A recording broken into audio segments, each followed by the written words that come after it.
Hello YouTube family, welcome to our channel. Software engineer बनने के लिए हमारे चैनल डेली लर्निंग को सब्सक्राइब करें। Hi students, very good afternoon. आज का जो हमारा टॉपिक है वो है EBCD IC एंड ASCII।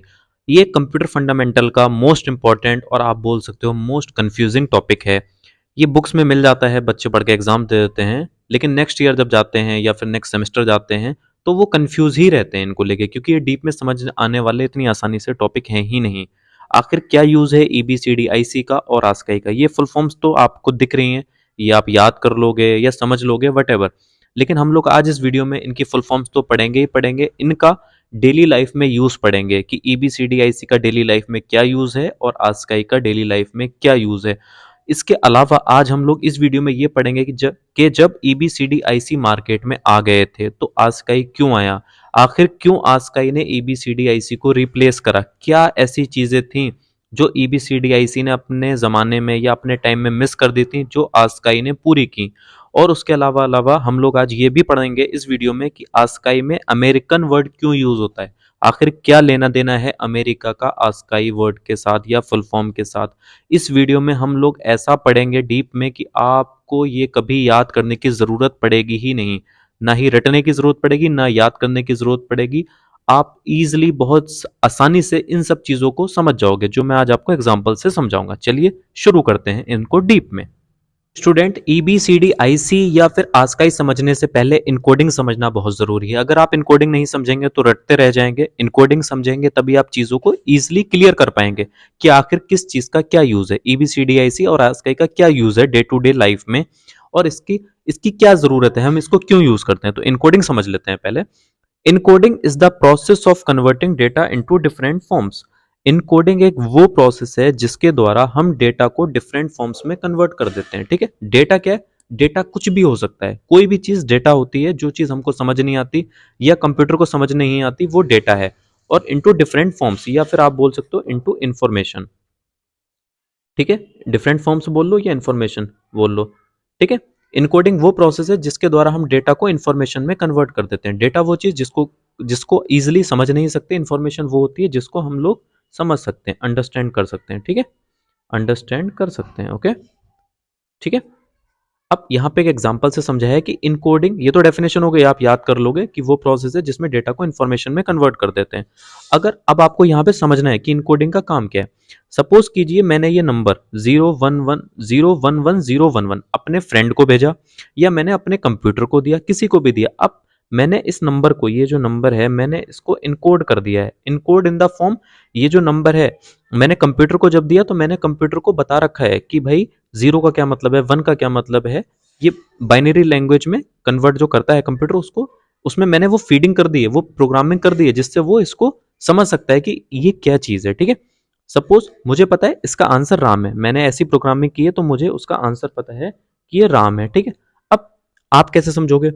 ठीक है, वो आपको समझाते हैं। ये जो 011 011, ठीक है, ये जो है वो डेटा है। ठीक है, डेटा क्या चीज होती है जो समझ में ना आए। अब आपको समझ में तो नहीं आ रहा है ये क्या है, मैंने आपके आगे लिख दिया कि ये राम है तो आपको समझ में आ रहा है, अदरवाइज आपको समझ में नहीं आ रहा है ये क्या है। तो ये हो गया डेटा। डेटा वो चीज होती है जो समझ ना आए। ठीक है, ना कंप्यूटर को ना हमें, तो ना तो कंप्यूटर को तो समझ में आ रही है, हमें समझ नहीं आ रही। ठीक है, अब इसका आंसर क्या है? राम। मतलब ये इसका मीनिंग क्या है? राम है। और यहाँ पे क्या कर रखा है? इनकोडिंग कर रखी है। ठीक, इनकोडिंग से ही समझ में आ रहा है कि इसका आंसर क्या है या इसका मतलब क्या है। ठीक है, अब ये वर्क कैसे करता है वो वर्किंग समझ लेते हैं। हाँ जी, तो इसकी वर्किंग जो है वो अब समझ लेते हैं कि वर्किंग कैसे कर रहा है, काम कैसे कर रहा है। तो ये 011 011, तब जब मैंने कंप्यूटर में जो प्रोग्रामिंग लिखी थी तो मैंने उस टाइम कंप्यूटर को बता दिया था कि जब आप 01 आएगा कम, तो आपको 01 को कैसे ट्रीट करना है, उसको क्या समझना है। 10 आएगा तो आपको क्या समझना है, 11 आएगा तो क्या समझना है। तो जब आपने उसको इनपुट दिया या उसमें उससे इनकोडिंग करा रहे हैं, तो 01 को कंप्यूटर ने किस में कन्वर्ट कर लिया? आर में। 10 को किस में कन्वर्ट किया? ए में। और 11 को किस में कन्वर्ट किया? एम में। तो इसका जो आउटपुट बना वो राम बना। तो मुझे तो पहले से ही पता था कि राम का क्या बनेगा, और आपको समझाने के लिए इसकी वर्किंग समझा दी, ये कैसे कैसे ये। और ये जो जीरो, इसको एक एक जो करेक्टर होता है ना, इसको बिट बोलते हैं। ठीक है स्टूडेंट्स, तो ये ऐसे काम करता है कि इनकोडिंग, ये जो डेटा था उस डेटा को कैसे इंफॉर्मेशन में कन्वर्ट किया, ये उसकी एल्गोरिथम थी या जो भी प्रोग्रामिंग हमने कंप्यूटर में कर दी थी उस हिसाब से इनकोडिंग होकर उसका आउटपुट बना। तो ये जो बना ना राम, ये बना इंफॉर्मेशन, डेटा ये था और ये बना उसका इंफॉर्मेशन। ठीक है, चलिए अब आगे चलते हैं, आगे की चीज़ें समझ लेते हैं। ये क्वेश्चन मैंने आपके लिए लिखा है कि why we need E B C D I C and ASCII. ये क्वेश्चन आपके लिए कि हमको E B C D I C and ASCII की क्या ज़रूरत है, क्या क्यों क्यों पढ़ रहे हैं हम लोग इसको, आखिर क्यों बुक्स में समझाया गया है, इसका क्या लेना देना है हमारी रियल लाइफ से, इसको समझते हैं। ठीक है, अभी ये मैंने एक डायग्राम बनाया है आपके लिए, ये काफ़ी हेल्पफुल रहेगा आपको चीज़ों के लिए। ठीक है, सपोज कीजिए तीन कंट्री, मैंने तीन चीज़ों में इसको डिस्ट्रीब्यूट किया है, तीन कंट्रीज में। ये कंट्री वन है, this is first country, okay, this is our one first country, ये सेकंड कंट्री है एंड ये थर्ड कंट्री है। ठीक है, कंट्री ए को मैंने माना इंडिया, कंट्री बी को माना मैंने चाइना और कंट्री सी को माना मैंने नेपाल। ठीक है, यहाँ पे कंप्यूटर्स बन रहे हैं, चाइना में भी कंप्यूटर्स बन रहे हैं, नेपाल में भी कंप्यूटर्स बन रहे हैं, तीनों कंट्रीज में कंप्यूटर्स बन रहे हैं। तीन का एग्जांपल लिया है, वैसे तो वर्ल्ड वाइड सारी कंट्रीज में कंप्यूटर्स बन ही रहे हैं। ठीक है, अब जब कंप्यूटर्स बन रहे हैं तो वहां पे किस हिसाब की इनकोडिंग करी जा रही है, क्योंकि हम लोग जो कंप्यूटर्स में लिखते हैं वो लिखते हैं करेक्टर की फॉर्म में, मतलब आप ऐसे लिखते हो आई लव माई इंडिया 0110 करके तो नहीं लिखते ना। तो जब आप लिखते हो आई लव माई इंडिया और कंप्यूटर क्या समझता है, बाइनरी लैंग्वेज समझता है, तो वो आई लव माई इंडिया को इनकोडिंग फॉर्म में कन्वर्ट कर लेता है। वो कैसे कर लेता है कि आपने कंप्यूटर में जिस हिसाब की मैन्युफैक्चरिंग करी है या जिस हिसाब की कोडिंग करी है वो उसी हिसाब से कन्वर्ट करेगा। आई को क्या समझना है कंप्यूटर को वो आप बताओगे। तो जब कंप्यूटर बनाए जाते हैं तो उसमें उस हिसाब की प्रोग्रामिंग करी जाती है कि आई को क्या समझना है, एल को क्या समझना है, ओ को, वी को, ई को क्या क्या समझना है, कैरेक्टर्स को। ठीक है, उस हिसाब से प्रोग्रामिंग की जाती है। अब क्या हुआ, कैरेक्टर वाइज इंडिया ने किस हिसाब की कोडिंग कर रखी है, एज्यूम कीजिए इंडिया के मैन्युफैक्चरर्स जो कंप्यूटर्स बनाते हैं उन्होंने प्रोग्रामिंग की है कि अगर ए आए तो ए को कंप्यूटर किस फॉर्म में कन्वर्ट करेगा, 000 की फॉर्म में। चाइना वाले किस फॉर्म में कन्वर्ट कर रहे हैं, ए को 010 की फॉर्म में। और ये नेपाल वाले किस फॉर्म में कन्वर्ट कर रहे हैं, ए को 001 की फॉर्म में। ठीक है, ऐसे ही बी को इन्होंने अपने हिसाब से कन्वर्ट किया, सी को अपने हिसाब से, चाइना ने भी बी को अपने हिसाब से, सी को अपने हिसाब से, और नेपाल ने भी बी को अपने हिसाब से, सी को अपने हिसाब से, ऐसे ये चलते जा रहे हैं A B C D Z तक। ठीक है, इन्होंने अपने अपने हिसाब से कोडिंग कर रखी है। ठीक है, अब सपोज कीजिए मैंने यहाँ पे कंप्यूटर में, इंडिया के कंप्यूटर में लिखा ए बी सी, चाइना के कंप्यूटर पे लिखा ए बी सी और नेपाल के कंप्यूटर पे लिखा ए बी सी। तो कंप्यूटर ने क्या करा, इस ए बी सी को ये समझा, ठीक है, ये समझा, और चाइना के कंप्यूटर ने एबीसी को ये समझा और नेपाल के कंप्यूटर ने एबीसी को ये समझा, इसने अपने अपने हिसाब से कन्वर्ट कर लिया। ठीक है, अब ये फाइलें बिल्कुल सही चल रही थी इंडिया में, बिल्कुल सही चल रहा है, कोई दिक्कत नहीं है। अब सपोज कीजिए एक मैंने क्या करा है, एक फाइल को पासवर्ड बना दिया, मतलब पासवर्ड प्रोटेक्टेड बना दिया है, मतलब फाइल को। ठीक है, अब मैंने जो इंडिया की मेरी फाइल है तो मैंने क्या लिखा है कि मेरी जो फाइल का पासवर्ड है वो है एबीसी। ठीक है, तो उस पासवर्ड को कंप्यूटर ने ये समझा है, ये इस फॉर्म में, ठीक है, कि अगर ये इनपुट आएगा तो मैं फाइल खोल दूंगा। ठीक है, अब आप इस फॉर्म में तो नहीं देते हो, एबीसी की फॉर्म में देते हो, तो कंप्यूटर ने उसको अपने अंदर इस फॉर्म में कन्वर्ट कर रखा है कि अगर ये इनपुट आएगा तो मैं फाइल को खोल दूंगा। ठीक है, इंडिया में फाइल सही चल रही है। अब क्या हुआ, ये फाइल चली गई चाइना। अब चाइना वाले खोलने की कोशिश करेंगे, चाइना में करेक्टर तो all over the world same ही है, एबीसीडी। अब वो भी एबीसी डालेंगे, तो जब वो एबीसी डालेंगे तो चाइना के कंप्यूटर्स में प्रोग्रामिंग इस हिसाब की है, वो कंप्यूटर का जो आउटपुट है वो बना के दे देंगे ऐसा। तो कंप्यूटर तो फाइल खोलने नहीं वाला, क्योंकि भाई उसको ये जब इनपुट मिलेगा तब फाइल खोलेगा। कैरेक्टर सेम है लेकिन वैल्यू अलग अलग है। आप यहाँ पे एबीसी दे रहे हो, यहाँ भी एबीसी दे रहे हो, यहाँ भी एबीसी दे रहे हो, लेकिन वैल्यू अलग अलग है। तो कंप्यूटर जो है वो अगर उस, क्योंकि वो फाइल जो थी इंडिया के कंप्यूटर के हिसाब से बनी थी, चाइना में वो खुलेगी नहीं। सेम इश्यूज आने शुरू हो गए, चाइना की फाइल नेपाल में नहीं खुल रही है, नेपाल की चाइना में नहीं खुल रही है। तो दिक्कत क्या आने लगी कि जो फाइल जिस देश की हैं वो उसी देश में फाइलें खुलती थी, बाकी कहीं खुलती ही नहीं थी। अब इससे क्या होने लगा, फाइल विल करप्ट। तो जो फाइल्स जो थी, फाइल स्टार्टेड करप्टिंग। तो जो फाइल्स थी ऑल ओवर वर्ल्ड जब शेयर होनी शुरू हुई तो फाइल करप्ट होनी शुरू हो गई, बेकार होनी शुरू हो गई, क्योंकि फाइल खुलती नहीं है। तो इससे क्या हुआ, काफी देशों को प्रॉब्लम आनी शुरू हो गई। तो अब जब फाइल करप्ट होनी शुरू हो गई, फिर एक कहानी शुरू हुई। वो कहानी मैं आपको सुनाता हूँ, इंटरेस्टिंग है, आपको याद रहेगी। कि जब फाइल करप्ट होनी शुरू हो गई तो फिर क्या हुआ कि एक मीटिंग बिठाई गई, जिस मीटिंग में सारी कंट्रीज के लोग बुलाए गए, सारे मैन्युफैक्चरर्स या जो मेन मेन लोग थे वहां के बुलाए गए कि भाई यहाँ पे आ जाओ, अब हम डिसाइड करते हैं कि जो फाइल करप्ट हो रही है इसका एक सोल्यूशन निकालते हैं, जिससे क्या हो कि किसी को ये इश्यूज ना है, सारी कंट्रीज अच्छे से काम करें। ठीक है, सारी कंट्रीज गई, तो उसमें ये डिसाइड हुआ कि एक काम करते हैं, एक ऐसा, जैसे अब क्या पूरे वर्ल्ड वाइड इंग्लिश बोली जाती है ना, कि इंग्लिश एक ऐसी लैंग्वेज है कि अगर सीख लो तो आप किसी भी देश में चले जाओ। ऐसे ये डिसाइड हुआ कि एक ऐसा इनकोडिंग टेक्निक यूज करते हैं जो सारे देश उसको ही फॉलो करें। तो जब एक ही चीज फॉलो करेंगे तो इनकोडिंग मैकेनिज्म सबका सेम रहेगा, तो वर्ल्ड वाइड वो चीज काम करेगी। ठीक है, तो फिर ये डिसाइड हुआ कि कौन सा वाला यूज़ करा जाए इनकोडिंग टेक्निक। तो उसमें ये डिसाइड करा गया कि जिसका इनकोडिंग टेक्निक बेस्ट होगा वही यूज़ करेंगे। तो जैसे इंडिया का इस फॉर्म में था, चाइना का इस फॉर्म में, नेपाल का इस फॉर्म में। तो देखा गया सबसे बढ़िया जो इनकोडिंग टेक्निक था वो था अमेरिका का। तो ये डिसाइड हुआ कि अमेरिका वाला यूज़ करते हैं। तो इंडिया वाले जो मैन्युफैक्चरर्स थे उन्होंने जो जिस फॉर्म में अमेरिका में इनकोडिंग होती थी उसी फॉर्म में अपनी कोडिंग लिख दी कि भाई ए को ऐसा मानो, बी को ऐसा सीख। तो फिर क्या हुआ, सारी टेक्निक सारे कंट्रीज ने वही फॉलो किया, तो फाइल करप्ट होनी बंद हो गई। अब इसलिए जब जब फाइल जो अमेरिका वाला जो स्टैंडर्ड फॉलो करा तो इसलिए ही उसका नाम पड़ा American standard code for information interchange, इसलिए अमेरिका वर्ड वहां पे यूज हुआ। तो इससे क्या सॉल्यूशन निकला कि फाइल करप्ट होनी बंद हो गई और चीजें आगे से स्ट्रीमलाइन हो गई। अभी आपको आगे लेके चलते हैं, ठीक है। हाँ जी स्टूडेंट्स, तो अब समझ लेते हैं कि EBCDIC के बारे में कि EBCDIC क्या है। आस्काई का तो मैंने आपको बता दिया कि उसका नाम आस्काई क्यों पड़ा। अब इनकी फंक्शनैलिटी समझ लेते हैं कि ये कैसे कैसे काम करते हैं। तो सबसे पहले जो मार्केट में आया वो था EBCDIC, ठीक है। ये डेवलप्ड कब कब हुआ, इन 1963 एंड 1964। किसने करा, IBM। IBM एक कंपनी है जिसने ये डेवलप करा था, कब, 1963 एंड 1964 में डेवलप्ड करा था, ठीक है। इसकी फुल फॉर्म तो स्टार्टिंग में भी लिखी थी, फिर से समझ लीजिए। Extended binary coded decimal interchange code, ये बोला जाता है इसको, ठीक है।